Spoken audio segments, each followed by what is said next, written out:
திருச்சிற்றம்பலம். தென்னாருடைய சிவனை போற்றி, எந்நாட்டவருக்கும் இறைவா போற்றி. அனைவருக்கும் வணக்கம். கன்னி ராசிக்குண்டான பிப்ரவரி மாத பலன்கள் பற்றி நம்ம பார்க்கலாம். கன்னி ராசியை பொறுத்த வரைக்கும் பார்த்துட்டிங்கன்னா உங்களுக்கு இன்னொரு 3-4 மாத காலங்கள் மட்டுமே இருக்குது. கேது பகவான் உங்களுடைய ராசி கட்டத்திலிருந்து மேலே போகிறதுக்கு இவர் இங்கே இருக்கிற வரைக்கும் பார்த்தீங்கன்னா கொஞ்சம் மனக்குழப்பங்கள் இருந்து கொண்டே இருக்கும் அப்படிங்கிற அமைப்பு இருக்கும். தடை தாமதங்கள் உண்டு. ஆனால் இருப்பினும் உங்களுடைய ராசி அதிபதியாக இருக்கக்கூடிய புதன் பாருங்க உங்களுடைய ராசிக்கு 5ஆம் வீட்டுக்கு வரார். அப்போது 5ஆம் வீட்டில் புதன் இருக்கின்ற வரைக்கும் உங்களுக்கு ஏதாவது ஒரு வழி வகையில் பார்த்துட்டிங்கன்னா குடும்ப ஒற்றுமை நல்லா இருக்கிறது, பண வரவு, உங்களுக்கு பெயர் புகழ் அப்படிங்கிறது எல்லாமே கொடுத்துக்கிட்டே இருப்பார் 11ஆம் தேதி வரைக்கும். ஏன்னா ராசி அதிபதி அப்படின்னு சொல்லக்கூடிய 11ஆம் தேதிக்கு மேலே பாருங்க 6ஆம் வீட்டுக்கு போய் மறைகிறார். அப்போ ராசி அதிபதி புதன் மறையும் பொழுது 6ஆம் இடம் அப்படிங்கிறது கடன் சார்ந்ததோ நோய் சார்ந்த விஷயங்களோ ஏதாவது ஒரு அமைப்புகளை இருந்து கொண்டே இருக்கும் அப்படிங்கிற ஒரு மைண்ட்ஸை சொன்னாலும் கூட ப்ளஸ்ஸாக நம்ம சொல்ல வேண்டிய விஷயம் என்னன்னு பார்த்துட்டிங்கன்னா ராசி அதிபதி 6ஆம் வீட்டுக்கு போகும் பொழுது அதுவும் அங்கே சனியோட சேர்க்கை பெறும் பொழுதும் யாராவது கவர்மெண்ட் வேலைக்கு ட்ரை பண்ணிட்டு இருக்கீங்க, ஒரு இடம் மாற்றம் பண்ணலான் இருக்கீங்க, ஒரு ஊர் விட்டு ஊர் போகலான் இருக்கீங்க, அல்லது பூர்வீக சொத்தை விட்டு வெளியே போய் வாழக்கூடிய ஒரு சூழ்நிலைகள் அப்படிங்கிறது எல்லாமே இருக்குது அப்படின்னா தாராளமாக இந்த 11ஆம் தேதிக்கு மேலே இதெல்லாமே நடப்பதற்கு உண்டான வாய்ப்புகள் உண்டு. ஏன்னா சனியும் சூரியனும் புதனும் சேர்க்கை ஆகிறாங்க 11ஆம் தேதிக்கு மேலே. பொதுவாக புதனும் சனியும் ஒரு ஜாதக கட்டத்தில் சேர்ந்தாலே வியாபாரத்தில் செழிப்பாக இருப்பாங்கன்னு அர்த்தம். படிப்பு இது உங்கள் ஜாதகத்தில் இருந்தாலே அப்படி தான் இருக்கும். சனியும் புதனும் சேர்ந்துன்னா படிப்பு கொஞ்சம் மந்தம், படிப்பு கொஞ்சம் தடைகளை கொடுத்தாலும் கூட படிப்புக்கு மீறின அறிவு உண்டு. அதாவது நீங்கள் படித்த படிப்புக்கு உண்டான வேலை கிடைக்கவில்லை என்றாலும் அதை விட நல்ல வேலை, நல்ல வருமானம் கிடைக்கும் அப்படிங்கிறது இந்த சனியும் புதனுக்கு உண்டான சேர்க்கையாகும். அப்போது உங்களுடைய ராசி அதிபதியான புதன் இங்கே ஆட்சி பலம் பெற்றிருக்கக்கூடிய சனி பகவானோட சேர்க்கை பெறும்பொழுது இந்த சனி புதன் ஃபினான்ஷியல் லெவலில் பணப்புழக்கத்தில் கொஞ்சம் அதிகப்படுத்தி கொடுக்கும். ஆனால் இது என்ன அப்படின்னு பார்த்துட்டிங்கன்னா யாராவது ஏதாவது சொந்த ஊரை விட்டு வெளியே போகலான்ட்டு இருக்கீங்க, ப்ரொமோஷன் டிரான்ஸ்ஃபர் சம்மந்தப்பட்ட ஏதாவது விஷயத்தில் இருக்கீங்க அப்படின்னா தாராளமாக ட்ரை பண்ணும்போது நிச்சயமாக கிடைப்பதற்குண்டான வாய்ப்புகள் உண்டு. ஏன்னா அவரே 10ஆம் அதிபதியும் ஆகிறார். அப்போ தொழில் ரீதியாக ஏதாவது வெளியூரோ வெளிநாடோ ஏதாவது ஒரு பக்கம் வெளியே போயிட்டு வர வேண்டிய சூழ்நிலைகளையும் கூட உங்களுக்கு ஏற்படுத்தி கொடுப்பார் அப்படிங்கிறது அமைப்பு. ஏன்னா 10ஆம் அதிபதியான புதன் கர்மகாரகனாக இருக்கக்கூடிய சனி பகவானோட சேரும் பொழுது இது உங்களுக்கு உங்கள் ஜாதகத்தில் ஏதாவது ஒரு கர்மாவை கழிப்பதற்குண்டான வாய்ப்பு இந்த மாதம் நடந்தே தீரும் அப்படிங்கிற அமைப்பு உண்டு. ஏன்னா 10 தான் கர்மகாரகன், கர்மாதிபதி ஸ்தானம்னு சொல்கிறோம். அப்போ சனி தான் கர்மகாரகன். அப்போது இயற்கையான கர்மகாரகனும் உங்கள் ஜாதகத்தில் கர்மகாரகனாக இருக்கக்கூடிய புதன் 11ஆம் தேதிக்கு மேலே சேரும்பொழுது ஏதாவது ஒரு வழியில் உங்களுக்கு இந்த மாதம் கர்மாவை கழிப்பதற்குண்டான ஏதாவது ஒரு விஷயங்கள் நடக்கும்னு காட்டுது. அதே போல் 6ஆம் இடம் அப்படிங்கிறது பார்த்துட்டிங்கன்னா அரசு வேலை, கவர்மெண்ட் எக்ஸாம் எழுதுறது இதெல்லாம் 6ஆம் இடம் தான். அப்போ அது சனியோடு போகும் பொழுது உங்களுக்கு நிச்சயமாக அதில் ஏதாவது ஒரு நல்ல பிராப்தமோ அது சார்ந்த விஷயங்களோ அது சார்ந்த ஒரு நன்மைகளோ நடப்பதற்குண்டான வாய்ப்புகளும் உண்டு. யாராவது கவர்மெண்ட் வேலைக்கு ஜாயின் பண்ணலான் இருக்கீங்க, அது சம்மந்தப்பட்ட விஷயங்கள் பேசலான் இருக்கீங்க, ஒரு வேலையிலேருந்து ஒரு இடமாற்றம் பண்ணலான் இருக்கீங்கன்னா இந்த மாதம் 11ஆம் தேதிக்கு மேலே ட்ரை பண்ணுங்கள், கண்டிப்பாக நடப்பதற்குண்டான வாய்ப்பு உண்டு. அடுத்தது சுக்கிரன். இந்த சுக்கிரன் அப்படின்னு பார்த்துட்டிங்கன்னா உங்களுக்கு 2 மற்றும் 9ஆம் அதிபதி இப்போ இருக்கக்கூடிய வீடு அப்படின்னு பார்த்துட்டிங்கன்னா இந்த சுக்கிரனை பொறுத்த வரைக்கும் உங்களுடைய ராசிக்கு 7ஆம் வீட்டில் போய் ராகுவோட சேர்ந்து நிற்கிறார். இயற்கையாகவே பாருங்கள் 2 கூடையவர் 7ஆம் வீட்டுக்கு போனால் நீங்கள் குடும்பத்துக்காக கொஞ்சம் செலவு செய்ய வேண்டிய ஒரு சூழ்நிலைகள் வரும். அதே போல் திருமணம் சார்ந்த விஷயங்கள் கைகூடி வருவதற்குண்டான வாய்ப்புகள் உண்டு. ஏன்னா 7ஆம் இடம் அப்படிங்கிறது சுப நிகழ்ச்சிகள், திருமணம் சார்ந்த விஷயங்கள் இதெல்லாமே 7ஆம் இடத்தை சொல்கிறதுனால கண்டிப்பாக 2ஆம் அதிபதி குடும்பஸ்தானாதிபதி அவர் உங்கள் குடும்பத்தை அமைச்சு கொடுக்கக்கூடியவர் சுக்கிரன் தான். அவர் போய் 7ல் உச்சமாகிறார். அப்போது திருமணம் சார்ந்த விஷயங்கள் கைகூடி வருவதற்குண்டான வாய்ப்பு உண்டு.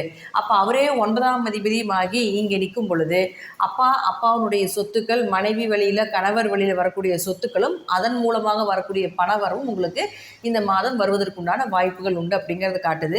இந்த சுக்கிரன் தை அமாவாசையிலிருந்து உங்களுக்கு உச்சமாகிறதுக்கு ஆரம்பிக்கிறார். அப்போ இருந்து 1 மாத காலங்கள் உச்சத்தில் இருப்பார். அதனால் நீங்கள் இது சார்ந்த பணம் சார்ந்த விஷயங்கள் எல்லாமே இந்த மாதம் உங்களுக்கு ஏகதேசமாக கேது உங்களுக்கு அங்கே தடைகளை கொடுத்தாலும் கூட ஓரளவுக்கு பண வரவு அப்படிங்கிறது ஏற்படுத்தி கொடுத்து விடுவார் அப்படிங்கிறத உண்மை. அடுத்தது பாருங்கள், இங்கே ராகுவோட சேர்றார் சுக்கிரன். இயற்கையாகவே இந்த சுக்கிரன் ராகு சேர்க்கை அப்படிங்கிறது எந்த ஒரு கிரகமாக சேர்க்கை பெற்றாலும் ஒரு கிரகம் யோகத்தை கொடுக்கும், ஒரு கிரகம் அப்படின்னு பார்த்தீங்கன்னா அதே யோகத்தை கொடுக்கக்கூடிய கிரகம் அவயோகத்தையும் பாதகத்தையும் கொடுக்கும் அப்படிங்கிற அமைப்பு உண்டு. அப்போது இந்த சுக்கிரன் ராகு சேர்க்கை அப்படிங்கிறது யோகமாக பெரிய பணம் பெண்கள் மூலமாக பண வரவு, ஏதாவது ஒரு வழியில் உங்களுக்கு நின்றுட்டு இருக்கிற பணம் கூட ஈஸியாக எப்படி இந்த பணம் வந்தது அப்படின்னே தெரியாத அளவுக்கு பண்ணி கொடுத்துரும். அதே போல் சுக்கிரன் ராகு சேர்க்கை அப்படிங்கிறது ஷேர் மார்க்கெட் யோகம் இதெல்லாம் சொல்லுவோம் இல்லைங்களா, ஈஸியாக வரக்கூடியது எல்லாமே இந்த சுக்கிரன் ராகு சேர்க்குதா. அப்போது இது வந்து ப்ளஸ்ஸாக இருந்தாலும் கூட மைனஸாக நம்ம சொல்லக்கூடிய ஒரு விஷயம்னா இது உங்கள் ஜாதகத்தில் இருக்கான்னு கூட நீங்கள் பாருங்கள். சுக்கிரன் ராகு அப்படிங்கிறது உச்சகட்ட பெண் சாபத்தினுடைய ஒரு சேர்க்கை. அப்படி பார்த்துட்டீங்கன்னா உங்கள் பெண்கள் இந்த சேர்க்கை இருந்ததுன்னா உங்கள் குடும்பத்தில் இருக்கக்கூடிய பெண்கள் அப்படின்னு பார்த்துட்டிங்கன்னா உங்கள் வம்சத்தில் உங்கள் பங்காளி உறவுகளில் இருக்கக்கூடிய பெண்களுடைய நிலைகள் எல்லாமே சரியில்லாமல் இருக்கும்.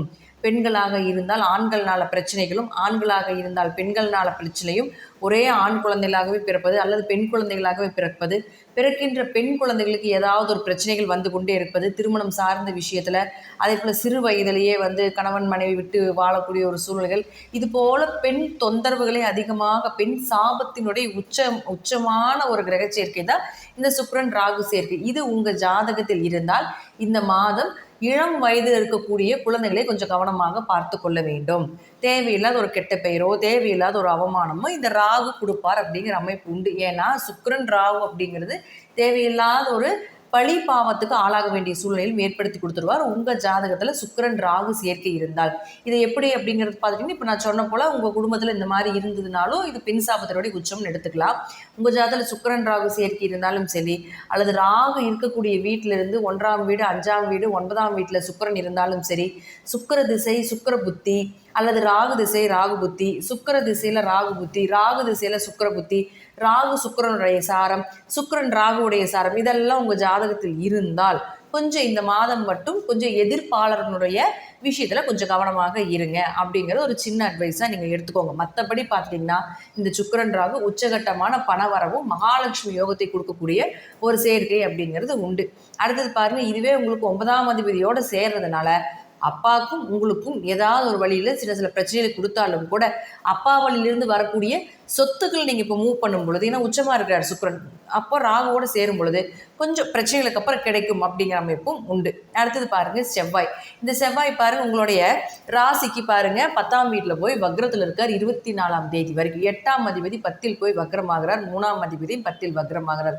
அப்போ உங்கள் சகோதரர்களுக்கும் உங்களுக்கும் ஒரு சில கருத்து வேறுபாடுகள் வரலாம். மற்றபடி பார்த்துட்டிங்கன்னா உங்கள் முயற்சிகள் எல்லாமே கடுமையாக ஜெயித்து வரக்கூடிய ஒரு அமைப்பு. உங்களோட ஹார்ட் ஆஃப் நீங்கள் என்ன அளவுக்கு நீங்கள் முயற்சி போடுறீங்களோ அந்த அளவுக்கு இரட்டிப்பு மடங்கு உங்களுக்கு வரவுகள் கிடைக்கும் அப்படிங்கிறத தான் காட்டுது. ஏன்னா வக்ரம் அப்படின்னா எல்லாமே 2 வரக்கூடியது அப்படிங்கிறது அமைப்பு. அதே போல் வக்ரம்னா ரொம்ப ஸ்பீட் அப்படிங்கிற அமைப்பு. அப்போது செவ்வாய் வக்ரம் ஆகும் பொழுது உங்களுடைய ராசிக்கு 3ஆம் அதிபதி வக்ரமானால் சகோதரர்களுக்கு ஒரு சில கருத்து வேறுபாடுகள், சண்டை சச்சரவு பிரச்சனைகள் வந்தாலும் கூட உங்களுடைய முயற்சிகள், உங்களுடைய காரியங்கள் எல்லாமே இரட்டிப்பாக வெற்றியை கொடுக்கும் அப்படிங்கிற அமைப்பு தான் உண்டு. அதே போல் அவர் 8ஆம் அதிபதியாக இருக்கிறதுனால திடீர் வருமானங்கள், திடீர் அதிர்ஷ்டங்கள் இதெல்லாமே உங்களுக்கு இயற்கையாகவே கிடைப்பதற்குண்டான வாய்ப்பும் உண்டு. 8ங்கிறது ஆயுள் ஸ்தானம், 8ங்கிறது அவமானம் அப்படிங்கிறதுனால எது வந்தாலும் உங்களுக்கு இரட்டிப்பாக இந்த மாதம் வரும் அப்படிங்கிறதான் காட்டுதுங்க. அடுத்தது பாருங்கள் உங்களுக்கு குரு. இந்த குரு அப்படின்னு சொல்லக்கூடியவர் பிப்ரவரி 4ஆம் தேதியோட வக்ரம் நிவர்த்தி பெறுகிறார். உங்கள் ராசிக்கு 4 மற்றும் 7ஆம் அதிபதி சுப நிகழ்ச்சிகள், வீடு மனை சொத்து சுகங்கள், வண்டி வாகன யோகங்கள், தாய் மூலமாக இருக்கக்கூடிய தாய் உறவுகள் மூலமாக இருக்கக்கூடிய பந்த பாசங்கள் எல்லாமே 4ஆம் இடம் தான். இப்போ இந்த 4ஆம் இடத்து அதிபதி அப்படின்னு சொல்லக்கூடிய குரு வக்ரமாக இருந்ததுனால இத்தனை காலங்கள் பார்த்துட்டிங்கன்னா ஒரு 3-4 மாதங்களாக உங்களுக்கு ஒரு சின்ன பிரச்சனைகள் வந்துக்கிட்டே இருக்கும்.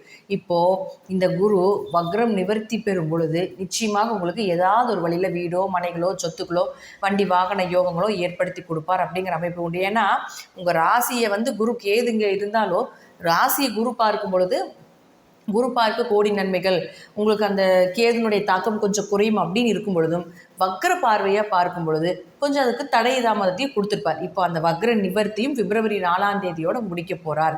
அப்போ வீடு மனை சொத்து சுகங்களுக்கு ஏதாவது ஒரு ஏற்பாடு பண்ணிட்டு இருக்கீங்கன்னா அது உங்கள் கைக்கூடி வரும். அதே போல் கல்யாணம் சார்ந்த விஷயங்கள், திருமணம் சுப நிகழ்ச்சிகள் வீட்டில் ஏதாவது ஒரு நடப்பதற்குண்டான வாய்ப்பு அப்படிங்கிறது பிப்ரவரி 4ஆம் தேதிக்கு மேலே நிச்சயமாக நடப்பதற்குண்டான வாய்ப்புகளையும் ஏற்படுத்தி கொடுப்பார் அப்படிங்கிறத மாற்றம் இல்லை. ஏன்னா குரு வக்ரமாக இருக்கும்பொழுது பண இழப்புகள் இருந்திருக்கும், அதே போல் பார்த்துட்டிங்கன்னா கணவன் மனைவிக்குள்ளே சில சில சண்டை சச்சரவு பிரச்சனைகளும் இருந்திருக்கும். நகை சார்ந்த விஷயங்கள் எல்லாமே அடமானத்தில் இருக்கிறதுக்கு உண்டான வாய்ப்புகள் இதெல்லாமே குரு வக்ர காலத்தில் பண்ணி கொடுத்துருப்பார். இப்போ இது எல்லாமே உங்களுக்கு நிவர்த்தியாகி உங்களுக்கு இதிலிருந்து ஒரு நல்ல வாய்ப்புகளும் நல்ல வசதி வாய்ப்போடு நீங்கள் எதிர்பார்த்த திருமண வாழ்க்கையும் வரும் அப்படிங்கிறதையும் நீங்கள் இந்த குரு பிப்ரவரி 4ஆம் தேதிக்கு மேலே உங்களுக்கு ஏற்படுத்தி கொடுப்பார் அப்படிங்கிறதுல மாற்றம் கிடையாது. அடுத்தது பாருங்கள் சனி பகவான். இந்த சனி யார் உங்களுக்கு 5ஆம் அதிபதி, பூர்வ புண்ணியஸ்தானாதிபதி 6ல் போய் இருந்து எதிரிகளை ஜெயிக்கக்கூடிய அமைப்பில் இருந்துகிட்டு இருக்கார். அப்போ இந்த 6ஆம் வீட்டில் போய் நம்ம சனி இருக்கும் பொழுது எப்பேற்பட்ட எதிரியாக இருந்தாலும் ஜெயிச்சு வந்துடலாம் அப்படின்னு ஒரு அமைப்பு உண்டு. இருப்பினும் வயிறு உபாதைகள் எப்பொழுதுமே இருந்து கொண்டே இருக்கு. சூரியன், இந்த சூரியன் பாருங்க உங்களுக்கு 12ஆம் அதிபதி. இந்த 12ஆம் அதிபதியான சூரியன் உங்களுடைய ராசிக்கு 5ஆம் வீட்டில் இருக்கார் 12ஆம் தேதி வரைக்கும். அப்போ சூரியன் 12ஆம் தேதி வரைக்கும் குழந்தைகளுக்கான விஷயங்கள், குழந்தைகள் விஷயத்துல கொஞ்சம் கவனமாக இருக்க வேண்டும். ஒரு சிலர் கேட்பாங்க, குலதெய்வ கோயிலுக்கு போகலான்னு இருக்கோம், வெளியூர் இருக்குது, அதாவது நாங்கள் இருக்கிற இடத்துலேருந்து நாங்கள் மதுரையில் இருக்கிறோம், குலதெய்வம் சென்னையில் இருக்குது, இப்படி மாற்றி நம்ம சொல்லுவோம் இல்லைங்களா. இது போல் இருந்ததுன்னா இந்த மாதம் அங்கே போயிட்டு வர்றதுக்குண்டான வாய்ப்பை 12ஆம் தேதி வரைக்கும் உங்களுக்கு ஏற்படுத்தி கொடுப்பார் அப்படிங்கிறத முற்றிலும் உண்மை. அது மட்டும் இல்லாமல் 12ஆம் இடம் அப்படிங்கிறது பயணங்கள், விரயங்கள், மருத்துவ செலவுகள், ஆன்மீகம், இறை வழிபாடு, தீர்த்த யாத்திரை இதெல்லாமே 12ஆம் இடத்தை சொல்கிறது. அப்போ அந்த 12ஆம் அதிபதி உங்களுக்கு 5ஆம் வீட்டில் இருக்கும்பொழுது இது சார்ந்த விஷயங்கள் எல்லாமே கண்டிப்பாக உங்களுக்கு நடப்பதற்குண்டான வாய்ப்புகள் உண்டு. தீர்த்த யாத்திரை செல்வது, குலதெய்வ கோயிலுக்கு போயிட்டு வர்றது, தேவையில்லாத சின்ன சின்ன செலவுகள், பயணங்கள் இதெல்லாமே ஏற்படுத்தி கொடுக்கும் அப்படிங்கிற அமைப்பு உண்டு. இது ஒரு ப்ளஸ்ஸாக இருந்தாலும் கூட. அடுத்தது பாருங்க, இந்த சூரியன் 12ஆம் தேதிக்கு மேலே 6ஆம் வீட்டுக்கு போகிறார். அப்போ 12ஆம் அதிபதி 6ஆம் வீட்டுக்கு போனதுக்கப்புறம் 6ங்கிறது வேலை ஸ்தானம் நம்ம சொல்லியிருந்தோம் இல்லைங்களா. அங்கே முதலே சனி இருக்கார் இல்லையா. அப்போ புதனும் 11ஆம் தேதிக்கு மேலே வந்துடுவாரா. அப்போது சூரியனும் 6ஆம் வீட்டுக்கு வராரா. இப்போ இந்த 3 கிரக சேர்க்கையும் கண்டிப்பாக உங்களுக்கு வேலை வாய்ப்பை ஏற்படுத்தி கொடுக்கும். இந்த சனி சூரியன் சேர்க்கை அப்படிங்கிறது பார்த்துட்டிங்கன்னா உங்கள் ஜாதகத்தில் இருந்தால் இந்த சேர்க்கை கண்டிப்பாக சமுதாயத்தில் உங்களை ஒரு நல்ல பொறுப்புலையோ, அரசாங்கம், அரசியல் தொடர்பு, அரசு வேலை, ஏதாவது ஒரு வழியில் கவர்மெண்ட் பணம் வரும் அப்படிங்கிற அமைப்பும், கவர்மெண்ட் மூலமாக ஏதாவது ஒரு ஊதியம் பெறக்கூடிய ஒரு அமைப்பையும் நிச்சயமாக ஏற்படுத்தி கொடுக்கும். சனி சூரியன் சேர்க்கை ஒரு ஆண் ஜாதகத்தில் இருந்தால் அப்பாவும் பையனும் பார்த்துட்டிங்கன்னா எந்நேரம் சண்டை கட்டிக்கிட்டே இருப்பாங்க. அப்பானால பெரிய யூஸ் அவங்களுக்கு இருக்காது. பூர்வீக சார்ந்த சொத்துக்கள் பெருசாக பயன்படுத்த முடியாது. அந்த ஊரை விட்டு வெளியே வந்து வாழக்கூடிய ஒரு சூழ்நிலைகளை இந்த சனி சூரியன் ஏற்படுத்தி கொடுக்கும். உங்கள் ஜாதகத்தில் இருந்தீங்க டெஸ்ட் பண்ணி பாருங்கள். அப்போது இதே சேர்க்கை இப்போ சேரப்போகுது. அடுத்தது பாருங்கள், இந்த சேர்க்கை உங்கள் ஜாதகத்தில் இருக்கும்போது இந்த சேர்க்கை சேரும்போது இன்னும் கொஞ்சம் பாதிப்புகள் அதிகமாக கொடுக்கும் அப்படிங்கிறது இருந்தாலும் கூட, பெண் ஜாதகமாக இருந்தால் அப்பா மேலே ரொம்ப பாசமாக இருப்பாங்க. பூர்வீக சொத்து அனுபவிக்கிறதுக்கு உண்டான வாய்ப்புகள் கிடைக்கும். அப்படியே ஆணுக்கு நேர் ஆப்போசிட்டாக பெண்ணுக்கு கிடைக்கும். பூர்வீக சொத்து அனுபவிக்கிறதுக்கு உண்டான வாய்ப்புகள் ஏற்படுத்தி கொடுப்பாங்க. அப்பாவுக்கும் பொண்ணுக்கும் என்றைக்குமே பிரிய மாட்டாங்க, விட்டு கொடுத்து பேசிக்க மாட்டாங்க. இதெல்லாமே பெண் ஜாதகத்தில் சூரியன் சனி சேர்க்கை இருந்தால் இருக்கும். ஆண் ஜாதகமாக இருந்தால் கொஞ்சம் தந்தைக்கும் மகனுக்கும் உண்டான உறவுகள் ஏதாவது ஒரு பிரச்சனைகளை கொடுத்தாலும் சமுதாயத்தில் பெரிய லெவலில் வரக்கூடிய ஒரு ஜாதகத்தை இந்த சனி சூரியன் ஏற்படுத்தி கொடுத்து விடும் அப்படிங்கிறது உண்மை. அப்போ உங்கள் ஜாதகத்தில் இது இருக்குது, இது இருக்கக்கூடிய இடத்திலிருந்து 1, 5, 9 இந்த சேர்க்கை உங்கள் ஜாதகத்தில் இருந்துன்னா கண்டிப்பாக இந்த மாதம் அரசாங்க வேலையோ, அரசியல் தொடர்புகளோ, அரசு வருமானங்களோ, ஏதாவது ஒரு வேலைக்காக ட்ரை பண்ணிட்டு இருக்கிறீங்க, அல்லது இந்த இடத்துலேருந்து இன்னொரு வேலைக்காக நீங்கள் வெளியே போகலான் இருக்கீங்க, நிச்சயமாக இந்த மாதம் அதை செய்து கொடுப்பார் அப்படிங்கிறது முற்றிலும் உண்மை. ஸோ இந்த கிரக சேர்க்கையில் நான் சொன்ன மாதிரி சனி புதன் சேர்க்கை, அதே போல் சனி சூரியன் சேர்க்கை, சுக்கிரன் ராகு சேர்க்கையெல்லாம் இருந்ததுன்னா விபரீத ராஜயோகங்கள் நிச்சயமாக உண்டு அப்படிங்கிறது உண்டு. இந்த மாதத்தை பொறுத்த வரைக்கும் பார்த்துட்டிங்கன்னா முழுக்க கன்னிராசிக்கு நிச்சயமாக வேலை வாய்ப்பு சார்ந்த விஷயங்கள் தான் அதிகமாக காட்டுது. தன வரவு அப்படிங்கிறது ஏதாவது ஒரு வழியில் வரும் அப்படிங்கிறதா இந்த மாதத்துக்கு உண்டான பலன் அப்படிங்கிறத நம்ம எடுத்துக்கலாம். இதெல்லாம் உங்கள் தசாபுத்திப்படி நான் சொல்லக்கூடிய கருத்துக்கள் சிறிது மாறுபடலாம். நன்றி. மீண்டும் ஒரு நல்ல பதிவில் சந்திக்கலாம். திருச்சிற்றம்பலம், தில்லையம்பலம், ஸ்ரீ நரசிம்மர் திருவடிகளே சரணம்.